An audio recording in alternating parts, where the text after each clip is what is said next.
తెలంగాణ రాష్ట్రంలో రేవంత్ రెడ్డి నాయకత్వాన కాంగ్రెస్ పార్టీ ఏర్పడిన తర్వాత తీసుకున్న కొన్ని కీలక నిర్ణయాల్లో ఒకటి, గత బీఆర్ఎస్ ప్రభుత్వం తెలంగాణ ప్రభుత్వ చిహ్నంగా, తెలంగాణ రాజముద్రగా, తెలంగాణ గేయంగా, తెలంగాణ తల్లిగా రూపొందించిన పలు చిహ్నాలను మార్చాలని నిర్ణయం తీసుకుంది. అంతేకాకుండా తెలంగాణలో రిజిస్టర్ అవుతున్న వాహనాల యొక్క సిరీస్ను టీఎస్ నుండి టీజీగా కూడా మార్పు చేయాలని మరొక నిర్ణయం తీసుకుంది.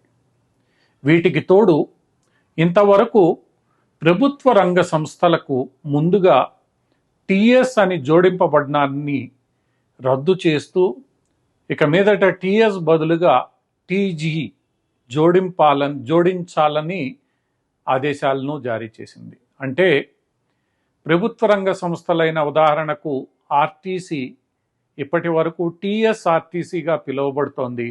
ఇక మీదట టీజీఆర్టీసీగా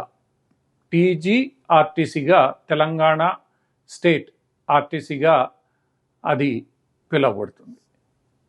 ఇలా గత బీఆర్ఎస్ ప్రభుత్వం తెలంగాణ ఏర్పడిన తర్వాత మార్చిన ఈ చిహ్నాలన్నింటినీ లేదా రూపొందించి అమల్లోకి తీసుకొచ్చిన ఈ చిహ్నాలన్నింటినీ మార్చివేయాలని, తద్వారా గత ప్రభుత్వం తీసుకున్న పలు నిర్ణయాలను తిరగతోడాలని కాంగ్రెస్ ప్రభుత్వం నిర్ణయించడం ఇప్పుడు వివాదాస్పదంగా మారింది. ఎందుకంటే ఇవన్నీ కూడా ఆ రోజు బీఆర్ఎస్ అందరితో సంప్రదించి తీసుకున్న నిర్ణయాలే అయినప్పటికీ నాడు ప్రతిపక్షాలు ఈ నిర్ణయాలన్నింటినీ ఏకపక్షంగా తీసుకుంటున్నారని వివాదాస్పదం చేశాయి. ముఖ్యంగా రాచరికపు పోకడలు ఈ చిహ్నాల్లో ఎక్కువగా కనిపిస్తున్నాయని, తెలంగాణ తల్లి తెలంగాణ సంస్కృతిని ప్రతిబింబించడం లేదని, తెలంగాణ గేయం తెలంగాణ యొక్క సైద్ధాంతిక భూమికను ప్రతిస్పందించడం లేదని ఆ రోజు తెలంగాణ ఉద్యమకారులు, ప్రతిపక్షాలు విమర్శించాయి. అంతేకాకుండా మొట్టమొదటి నుండి తెలంగాణకు ప్రత్యామ్నాయంగా టీజీ అని తెలంగాణ ఉద్యమం జరిగినన్ని నాళ్ళు ఉద్యమకారులు తమ వాహనాలపై నమోదు చేసుకున్నారు. అదే టీజీ అనబడే 2 అక్షరాలు తెలంగాణ ఏర్పడిన తర్వాత కొనసాగుతాయని భావించారు. అయితే నాటి ప్రభుత్వాధినేత కేసీఆర్ మాత్రం టీజీ కాదు టీఎస్ అని ఈ వాహనాల సిరీస్కు పేరు పెట్టారు. దీనిపై కూడా ప్రతిపక్షాలు విమర్శించాయి.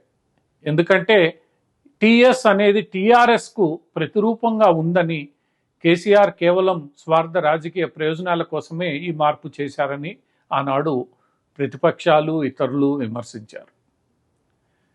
ఇలా నాడు ప్రతిపక్షాలు, కేసీఆర్ వ్యతిరేక తెలంగాణ ఉద్యమకారులు చేసిన ఆరోపణలకు, విమర్శలకు ఈరోజు ఆమోదం తెలుపుతూ రేవంత్ రెడ్డి నాయకత్వంలోని కాంగ్రెస్ ప్రభుత్వం వీటన్నింటినీ మార్చడానికి తగు ఆదేశాలు జారీ చేసింది. ఈ ఆదేశాలు జారీ అయిన వెంటనే దీనిపై టీఆర్ఎస్ నాయకులు తీవ్రంగా విరుచుకుపడ్డారు. తెలంగాణ సంస్కృతి సాంప్రదాయాలను జాతీయ పార్టీలైన కాంగ్రెస్, బీజేపీలు ఏనాడు గౌరవించలేదని, ఈరోజు ఈ 2 జాతీయ పార్టీలు, అందులోనూ కాంగ్రెస్ పార్టీ తెలంగాణ సాంస్కృతిక వారసత్వాన్ని చెరిపేసేలా ఈ చిహ్నాలను రూపొందిస్తోందని వీరు ఆరోపణలు గుప్పించడం ప్రారంభించారు. అదే సమయంలో కొత్తగా రూపుదిద్దుకుంటున్న తెలంగాణ గీతానికి సంబంధించి సంగీతాన్ని సమకూర్చడానికి సిద్ధమైన కీరవాణిపై కూడా కొన్ని విమర్శలు రావడం ప్రారంభమయ్యాయి. కీరవాణికి తెలంగాణ చప్పుడు తెలియదని మాట్లాడడం ప్రారంభించారు. అయితే ఈ గేయాన్ని రచించిన అందెశ్రీ కీరవాణిని ఎంపిక చేసుకున్నారు. ఆస్కార్ అవార్డు గ్రహీత అయిన కీరవాణికి అన్ని అర్హతలు ఉన్నాయని అందశ్రీ పేర్కొన్నారు.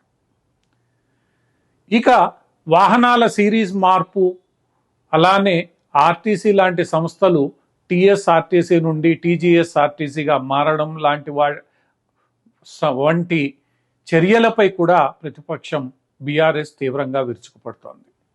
ఇదంతా వృధా ఖర్చని, కేవలం బీఆర్ఎస్ యొక్క స్మృతులను చెరిపివేయడానికి మాత్రమే ముఖ్యమంత్రి ప్రయత్నం చేస్తున్నారని, ఈ ముఖ్యమంత్రి శాశ్వతం కాదని, రేపు మళ్ళా బీఆర్ఎస్ అధికారంలోకి వస్తే ఈ చిహ్నాలన్నింటినీ మళ్ళా మారుస్తుందని, ఇదేమైనా తమాషా ఆటనా అని బీఆర్ఎస్ అధినేతలు ప్రశ్నిస్తున్నారు. అంటే ముఖ్యమంత్రి మారినప్పుడల్లా ఇవన్నీ మారుతాయా? ఇదేమైనా తుగ్లక్ చర్యనా అని వీరు విమర్శిస్తున్నారు. ఏది ఏమైనప్పటికీ ఈరోజు రేవంత్ రెడ్డి ప్రభుత్వం తీసుకున్న ఈ చిహ్నాల మార్పిడి కార్యక్రమం వివాదాస్పదంగానే ఉంది. రేవంత్ రెడ్డి నిర్ణయించబోయే ఈ చిహ్నాలు, గీతాలు రూపొందించబోయే తెలంగాణ తల్లి మరిన్ని వివాదాలకు తావు ఇవ్వదని ఆశిస్తూ 10 ఏళ్ల క్రితం ఒక అంగీకారానికి వచ్చి రూపొందించబడిన వీటిని తొలగించి మరలా కొత్తగా చేయడం అంటే ప్రజాధనం వృధా అని కూడా ఆలోచించి తగిన నిర్ణయం తీసుకోవాలి.